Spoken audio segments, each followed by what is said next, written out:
So in this lecture, I am going to introduce a special transform, signal transform called Hilbert transform.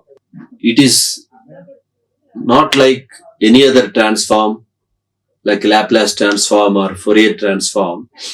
Those transforms basically, they are meant for, the general transforms are basically meant for compact representation of the signal. Okay. So if you take Fourier transform, you are trying to convert into Fourier coefficients, that is the scaling factors of the basis functions, which we add to create the signal. Okay. So we are decomposing the signal in terms of basis functions and their weighing function, weighing values. So that is what the compact representation basically. So there you can you avoid, compact representation means there is no redundancy. The information is same in both domains, time domain and frequency domain. But representation, that means number of coefficients needed are more in time domain compared to frequency domain. Okay, because in time domain, the values required are all samples in the waveform. If you take a sine wave, the sine wave, let us say, for example, if you take a sine wave like this, infinite sine wave, if I take, how we will represent? We represent, let us take an hour of sine wave. So you have to plot it for 1 hour. So instead of that, I can say that this is it is the frequency of the sine wave is Fc. Then this is the spectrum of the sine wave. There is a delta function at 1. Okay, but of course I have the negative side also. I am showing only the positive side. So this is the compact representation. So here actual time signal is very long, infinitely long. Each value is important there. Each value is important. Of course, the sampling theorem again, it comes into picture, keeping that aside. But we are, in the representation, we are putting each and every value. Millions of samples I am putting here to represent in time domain. So if I represent the same thing in frequency domain, I have a delta function at Fc, and probably its amplitude is A, let us say, and let us say this is A, amplitude one-sided spectrum, this side no spectrum, 0, let us say, one-sided spectrum. So this is A. Now, this sine wave has some phase. So the initial phase of the sine wave, you can put it as a phase of the signal. Okay. So let us say this is x of t. Okay. So phase of the signal. So how many parameters we need here? Amplitude, frequency, and phase of the sine wave. I mean initial phase, that is phi naught. Okay. Actual omega ct is there, that is also there, but that is a linearly increasing phase. So here, this is what we have, the initial phase. These are the 3 parameters. So I have represented the given signal infinite sine wave in terms of 3 values, amplitude, frequency, and phase. That's all. So that means we are compactly representing the transforms, signal in transform domain. But here in the Hilbert transform is not meant for any compact representation of the signal. It is basically a transformer means some property of, it is something like a filter, simply. I should say that it is something like a filter, and it transforms the phase properties of the signal only. It won't touch the amplitude properties of the signal. Okay. So that is what is that's why we call it as a special transform. The name actually it misleads us actually. So it is not a really energy compacting transform. It is only slightly modifying the properties, attributes of the input basically. Okay. So let us see that. What is Hilbert transform? It is a wideband phase shifter. Basically, in simple terms, it is a wideband phase shifter. That means it is not the single spot frequency. Take cos wave, get the sine wave, or take the sine wave or get the cos wave. Okay, plus 90 or minus 90, it doesn't matter. So, I mean, for explanation purpose. So, there is a it is a phase shifter, shifting of the phases of each frequency contained in the signal by 90 degrees. Okay, so that is what is the phase shifter, and the phase shifting happens equally for all frequencies. Okay, it is a constant phase shift. There is nothing but 90 degrees. So if I want to represent this, it will be something like this. Something like this. This is the frequency. This is plus 90 degrees. This is minus 90 degrees. So if you take the frequency domain, you are modifying all the frequencies of the input by 90 degrees, by minus 90 degrees for positive frequencies. Of course, negative frequencies basically we don't, it's only for analytical purpose, analysis purpose. They don't have, they are used in the systems, but as such in the world, only real signals, real things are available. Complex things we have done, we converted the real things into complex things for our specific purpose. Okay, so otherwise only positive frequencies, and they are shifted by minus 90 degrees. All frequencies, see here, it extends up to infinite. That means all frequencies. There is no end, but infinite frequencies exist or doesn't exist. What do you say? Infinite frequencies, they exist in theory. On paper, you can write any number of things. You can say 10 to the power of 200 H. But what is the use? If you want to process that signal, you should have the hardware, you should have the filters, you should have the amplifiers to process these signals. So, our bandwidth or usable frequency range is limited by the availability of the hardware devices. Okay, it is not actually theoretical limitation. So as time progresses, what happens is we are inventing the new devices into higher RF bands, microwave bands, and millimetric wave bands. Okay, I mean gigahertz, they go to L band, S band, C band, K band, KU band, and finally W band is also there, 100 gigahertz. Okay, there are atmospheric windows are there. So those frequencies we are able to operate. Even 100 gigahertz also we are able to operate now, because at 100 gigahertz we have developed some devices, hardware devices, which can process these higher frequencies. Okay, otherwise there is no limitation as such. I can assume, I can write on paper anything. Okay, so that is the reason, the importance of wideband phase shifter. It is not infinite band phase shifter, correct? It is a wideband phase shifter. Even if you take it 100 gigahertz, it can shift the frequencies, let us say up to 100 gigahertz. Up to 100 gigahertz, 100 into 10 to the power of 9 Hz. That means, okay, very high frequencies. So, but it is a wideband signal, but you cannot say that it is a infinite band signal, correct? So that's why this wideband phase shifter, it has a very relevance here. So there is you cannot say just phase shifter. And generally when we say phase shifter, in case of radars and in case of communications, is the spot frequency. Okay, there we have in communication systems we have the IQ channels, correct? I channel, in phase channel, and a quadrature phase channel. So their spot frequencies, carrier frequencies, only spot frequency. So here it is I again repeat, it is a wideband phase shifter. It means you are shifting the phases over a band of frequencies, not at a single frequency. Okay, that is what, otherwise we can always call it as why we should call it as a Hilbert transform.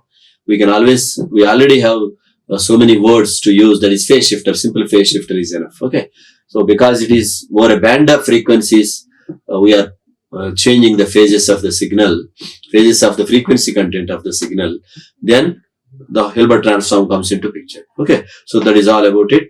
And what about the magnitude spectrum of this one? The magnitude spectrum or magnitude spectrum of the frequency magnitude response or frequency response is unity for all frequencies, both positive and negative frequencies. Okay, so both sides I have equal gain. That means I am not going to affect any of the amplitude characteristics of the signal. So naturally there is no distortion from the magnitude point of view. Okay, then the phase shift is plus 90 degrees for negative frequencies and minus 90 degrees for the positive frequencies. Okay, this is what I have already explained. And its transfer function is given like this. Okay, this is what I am just introducing. I'm going to discuss more about the frequency domain characteristics later in the later slides. So here, so this is nothing but this, correct? This h of f is nothing but this minus j. When it is positive, when f is positive, minus j, and minus j means j 90 degrees, minus j means minus 90 degrees. Okay, when it is negative frequencies, minus of minus j, so that is plus j, that is 90 degrees. Okay, that is what is the so I can consider the Hilbert transform as a filter, basically linear time variant filter, whose frequency response is given by capital H of f equal to minus j signum of f. Okay, so it is this kind of step function basically. Okay, so let us go into details of this. And mathematically, if you want to express mathematically the Hilbert transform of a signal, so Hilbert transform is a system. It is a filter or it is a system. So it needs some input always. So the Hilbert transform of x of t means you are feeding, so you have here, here,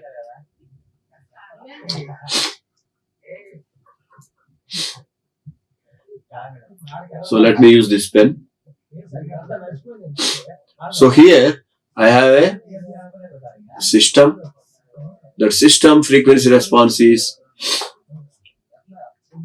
h of f. I have x of t here and I have y of t here. Okay, so basically it is a filter. I am giving it the input. I am changing the shifting the phases of all the components in the input signal. So it is like a filter. So the Hilbert transform of x of t I should call. It is given by this expression, that is the notation. The Hilbert transform is represented as with a cap, x cap of t equal to 1 by pi integration minus infinity plus infinite x of tau divided by t minus tau d tau. So tau is basically variable of integration. After integration it disappears and this comes into picture. The output this x of t is nothing but y of t is nothing but x cap of t. Okay, so this is what we have, and here you have 1 by pi t. Okay, so what is the important thing here? 1 by pi t. There is here pi is there, t is there, tau is there, variable of integration that will go away. Okay, so 1 by pi t. If I take Fourier transform for this, what I will get? I will get minus j signum function. Okay, so 1 by pi t gives rise to a Fourier transform of minus j signum of f, signum function of f. Okay, in the frequency domain. So that is what exactly I have given here. So this is in frequency domain capital X cap, that is Fourier transform of the Hilbert transform of the signal. Okay, that is capital X cap, and that is equal to some filter function that is nothing but h of f multiplied by input in the frequency domain. So this h of f is nothing but minus j signum of f. Okay, this is what is the transfer function or frequency response of the system. Okay, so how you define this signum function? I have 3 options for this. 3 ranges basically. For positive frequencies, this signum function is unity. Okay, it is 1. So when it is 1 multiplied by, see signum function, if it is 1 multiplied by j, correct? Minus j into 1. So that's why it has become minus j. Okay, so only signum function if I take, how it will be? For positive frequencies, see, just see signum function if I take, it is like this, correct? This is minus 1, this is plus 1, this is nothing but signum function. Okay, so this is 1 here it is minus 1, here it is 0. So what I am doing, signum function I am multiplying with minus j. So minus j into 1 is minus j, 0 multiplied by 0 is 0, and here minus j into minus 1 plus j. Okay, so this becomes plus j minus j, like this. Okay, so that is the reason, as I told you, because here minus j is there, correct? Plus j is there. So minus j into minus j plus j. So for in the previous slide I have shown, for the negative frequencies, this is j, correct? J means j axis basically, plus j I should say. This side it is minus j. Okay, so because of that signum function multiplication and minus sign involved, we got the reversal of the step. Okay, so that is the reason we got this. So basically, I can again put it here. Basically, this is nothing but Hilbert transform. Okay, here it is plus j, here it is minus j. Okay, instead of 90 I am putting j, and this is 0. Okay, for positives minus j, and let me cut out this, some confusion. Okay, so this is what I have ultimately, is a filter with this kind of frequency response. Now, analytical signal. So having defined the Hilbert transform, I am creating a new signal.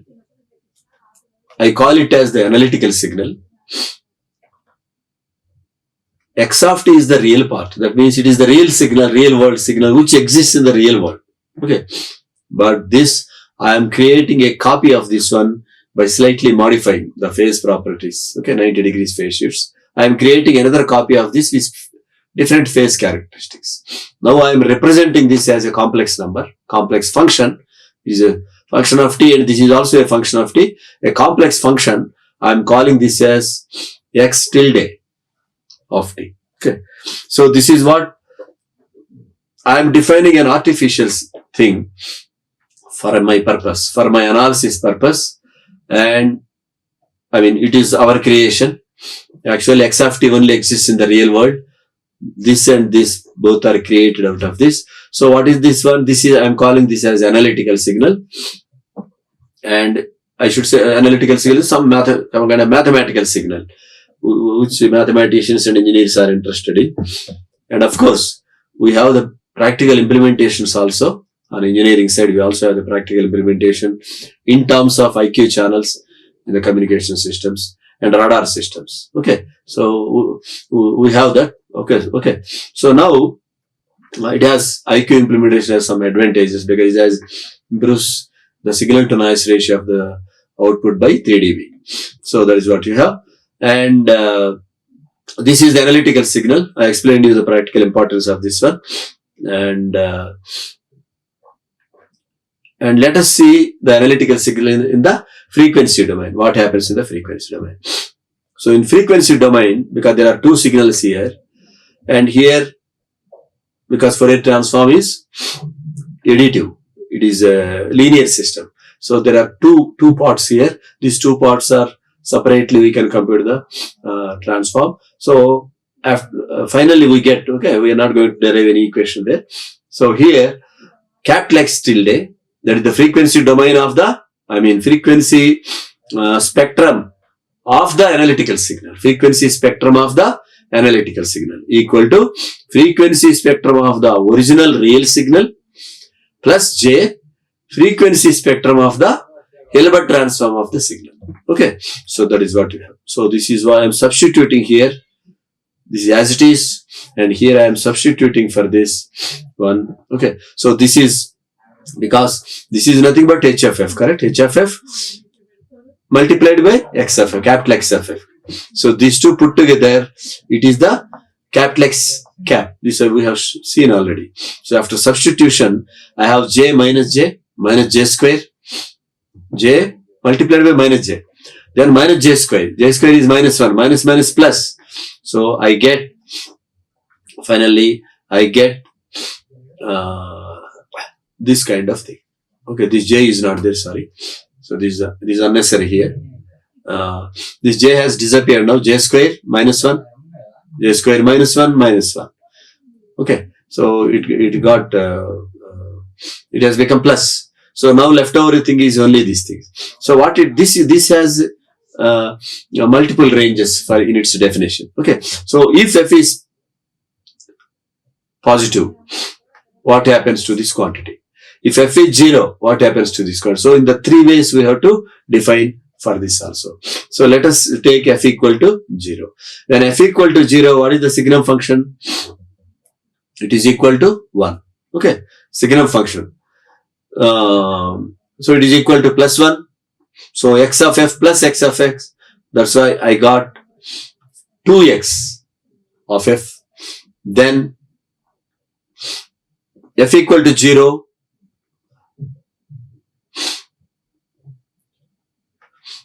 F equal to 0. So this is 0. This multiplied by this is 0. This term becomes 0. Now f equal to 0, I have to substitute here single value. So that is nothing but capital X of 0. Okay. So this term is totally disappearing because signum function is 0 at f equal to 0. So this product is 0.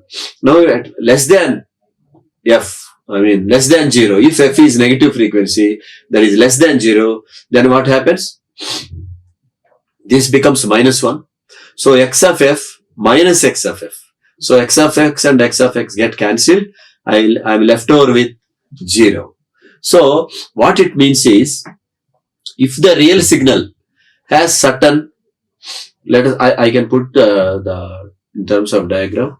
Let us say I have a low pass spectrum like this, whose bandwidth is minus W and plus W on double-sided spectrum. Okay, so this is what is the signal. So let us call this as capital X of f. Okay, this is not omega. This is f. Okay, this is not omega. This is capital W. Okay, plus W. So this is double-sided spectrum of the real signal. Then what is happening here? After creating the analytical envelope, what is that analytical envelope? In the frequency domain, x cap of, no, not x cap. This is not the cap. This is the tilde. Okay. So it is a complex quantity. So if you take the Fourier transform of the real signal, you get the complex quantity. If you take the Fourier transform of the complex quantity, it will be real. Okay. So that is on positive side only. So this is what, for frequencies less than 0, this is becoming 0. And x equal to 0, actual value, whatever is there in the spectrum at that location, that will remain as it is. And more than 0, if f is greater than 0, then the spectrum becomes double. It is just scaled. So this is what is some area here. Okay. So this is, let us say this is 1 here. Now it will become, approximately, okay, it will become 2. Peak will become 2. So this area becomes double than this area. This area becomes double than this. Where this has come basically? This area. So I'm changing the ink color. So this area has added to this. Okay.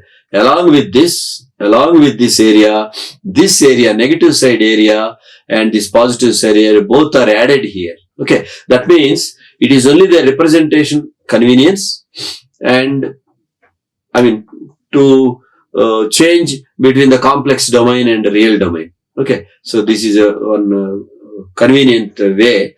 But we have not lost any energy of the signal. We have not lost any information of the signal. If it is a linearly decreasing spectrum here also it is linearly decreasing spectrum. If the bandwidth is W here also the bandwidth W. So there is no change in the characteristics of the signal. No information is either added or deleted. Okay, the signal is intact, and only thing is energy has doubled. Whatever energy is there here, we have added this energy to this. Okay, so in the same way, in the reversify state, the real energy is divided into 2 parts. One real energy, other one is negative energy for the positive frequencies, energy for the negative frequencies. Okay, not complex. So another negative frequencies. Okay, so this is what is the link between the one-sided spectrum and double-sided spectrum. Okay, so this is what is analytical signal, and this analytical signal finds many applications in different places. Okay, so let us take one example. Complex and sinusoid. What is complex sinusoid? This is complex sinusoid. What is real sinusoid? This is real sinusoid. This is also real sinusoid. Cos and sine both are real sinusoids. Why it has become complex sinusoid now? Because cos omega naught t I am taking as a real part of imaginary, real part of complex value plus j sine omega t. So 2 real values I have taken and I have formed a complex number, a complex function. So that's why this is nothing but e to the power of j omega naught t. So actually, when I say complex sinusoid, it contains 2 sinusoids. One is cosinusoid and other one is sinusoid. Okay, both we can call it as sinusoids only. It is only 90 degrees phase shift between them. So both are sinusoids. So both are real sinusoids combined to get a complex sinusoid. Okay, so that is what is e to the power of j. That's why I called this as a complex sinusoid. Now, a real part is XR, imaginary part is XI, 2 parts. And this is C stands for complex signal, complex sinusoid. Okay, so this is what we have. And we will be using this kind of thing when we are, it is also something like, our Hilbert transform. See, this one, sine for example, if I take, the sine is the Hilbert transform of cos. Okay, so that's why in that way, these are linked, similar situation basically. Let us see here. If we take this complex sinusoid, real sinusoid is cos. Where is our 0 axis? So this is real. So this is real. This is imaginary. Imaginary is vertical. This is real. So here, this is the cosine side. This is the cosine side. This is the sinusoid. Okay. So this is the. So if you see here, starting point. If you see here, this is the starting point. Cosine side is starting. This is starting at.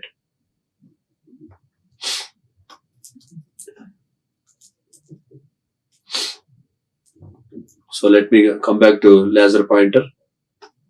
So here, this is cos signal starting with peak here, that is 90 degrees, initial phase 90 degrees, it is coming like this, it is oscillating in on the horizontal plane, that is real axis here. Okay, now J sin omega, this is sine, so sine is starting with 0 initial phase. Okay, so this is real, this is also real, but phase shifted version of this one, that's why we are representing this on the in 3-dimension vertically. One vertical axis, this horizontal axis is vertical axis. Then if I take this point, okay, if I take this one point here and another point here, it will form a dot in this case. Okay, so in this case, one cycle, if I take one cycle here also I will get, but because the sine wave, it is progressing like this. Okay, and in time we are progressing. Actually, sine wave is not progressing. We are progressing from t to t0 to t plus 1 plus 2 like that. Here also same thing. So as we progress, we have circles and there is a forward motion also. We get a helix. Okay, we get a helix like this. And if I change these frequencies, then this will become dumbbell kind of things, because if this frequency is double, then this frequency, some funny fixtures you will get dumbbell shape and multiple dumbbells like that. Actually, if I project this helix with the frequencies onto this back plane, if I project in this direction, okay, from here if I see, it is nothing but a circle, simple circle. So it is something like your Lissajous figures. They are something like Lissajous figures. And if I change one frequency with respect to another frequency, here the footprint changes. Basically, the footprint of this 3-dimensional curve is nothing but Lissajous figure. Exactly what we see on the oscilloscope in our primitive experiments. Okay, so that is what you have. I have taken this picture from this source. You can also go to this link and you will get some more information there. Okay, you can go through and read it. So here,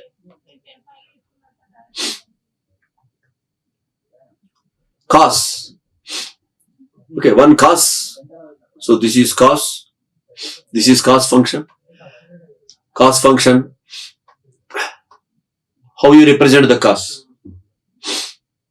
Let me again come back to the point here. How you represent the cos? Cos theta equal to e to the power of j theta plus e to the power of minus, okay? So e to the power of minus j theta, I think I can change. It's okay. By 2. Okay. So this is what is cos theta. So what is sin theta? Sin theta is nothing but e to the power of j theta minus e to the power of j theta by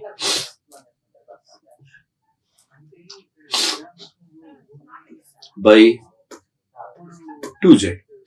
Correct? So when I take this j, if multiply both denominator and this by j, this j will go away. Minus 2 I will get here. Okay. So I will get minus 2 here. Okay. Are you following? This j, here I will get minus 2. Here I will get j. Okay. So yeah, I think this is already taken care here. Yeah. So when I take this cos, this is the cos, two-sided spectrum of the cos. It is 0.5 here, 1 by 2 is there, 0.5, another 1 by 2. Both are additive here. Here when I take, okay, so here when I take, I have minus 0.5 and this is plus 0.5. I mean amplitude wise here minus because j, okay, you are j minus j minus 1 here, correct? So here this is minus 2. Minus 2 means here minus I will get, here plus I will get. Okay. So e to the power of plus j theta means this one, this component. So it is minus 1 by 2. Of course, once I get minus here, this will go away. Okay. Okay. So this is what is minus 0.5 and this is plus 0.5. So there is they are anti-symmetric basically. They are anti-symmetric. Magnitudes are same, but only phases are just opposite phases. So this is what you have for the sine term. This is for the cos term. Now, when this energy adds to this, okay, when I add these two, correct? This plus 2, this spectrum plus this spectrum, if I add, I should get the spectrum of the e to the power of, when I add these two spectra, I should get the spectra of e to the power of j theta. E to the power of j theta. So, let us add these two. So, this and this, I mean, convert into on one side, okay? Then this plus this becomes, this amplitude opposite, they get cancelled, and this amplitude adds to this. Okay? So, I mean, that is one way of looking. And this side, I am getting double. It will become, it is not 0.5 now, it has become 1 unity. So, here it is nothing but unity. So, this is nothing but unity. So, this negative side spectra, they are transferred to positive side. Okay, exactly whatever I have explained previously. Where is that? Let me see. Here, exactly here. Whatever this negative side, I am adding to this positive side. Same thing happened in case of spot signal. This is nothing but, I should say complex sinusoid or complex spot signal I call. So, that is how the double-sided spectrum is converted into single-sided spectrum when I represent the complex sinusoid in exponential notation. What is this one basically? This is nothing but amplitude phase, amplitude r theta form. This is nothing but r theta form. This is rectangular form. Okay. E to the power of j sin theta equal to cos theta plus j sin theta means this is a rectangular form and this is r theta form. Okay. So we have the absolute value amplitude here and you have the phase of the signal. Okay. So that is what we have, a complex signal. Then properties of Hilbert transform. So these are very, very important properties of Hilbert transform. Properties of Hilbert transform. First thing is same spectral density. The Fourier transform magnitude. Okay. So now let us see the properties of Hilbert transform. The first property is the spectral density of the original signal and its Hilbert transform both are same because the Hilbert transform is not disturbing the amplitudes of the frequency components. Okay. It is only modifying the phases of individual frequencies. Okay. Then the signal x of t and its Hilbert transform have the same autocorrelation function. So when the spectral density, why we stopped at here at power density is, it can be energy density or it can be power density. Okay, that's why we just call it as the spectral density, so that the statement is applicable both for the energy signals and periodic signals. And so same thing logic for here also, same autocorrelation function. Then these two are orthogonal. Automatically they are orthogonal because it is changing, you are changing by 90 degrees. So both are orthogonal. So what do you mean by orthogonal? I just want to remind you what is orthogonal. So if I multiply the x of t, original signal, by x cap of t, that is Hilbert transform, the sum of products equal to 0. And it is true over the range of whatever range. Let us say for example minus t1 to plus t1. That is the range of the signal. So this signal, x signal, is between minus t1 to, this is, I mean, from here to here it is 2t1. Okay. So I erase this. Okay. So whatever range is there, if it is infinite, then I will take minus infinity plus infinite. So the sum of products basically, we call it as a dot product. It is a function because it is not a simple vector. It is a time function here in this case. So two functions I am multiplying, then finding the area under the curve. Okay, over a period of the signal support, and that is 0. So that is what is orthogonal. So naturally, you multiply by cos and sine. You multiply by cos and sine, integrate it, you will get 0. Okay, so that is what you have. Cos and sine, if you say, you will get sine 2 theta, cos theta multiplied by sine theta is sine 2 theta. Then when you multiply, the frequency will double. But positive areas are subtracted. Positive areas and negative areas, they cancel out. Okay, so that's why ultimately you will get the 0. So that's why these two Hilbert transform x cap and x both are orthogonal. Then what happens if I take Hilbert transform of Hilbert transform? So Hilbert transform is modifying the phases by minus 90 degrees, correct? So every time minus 90 degrees. So let us take here, let us take axis here.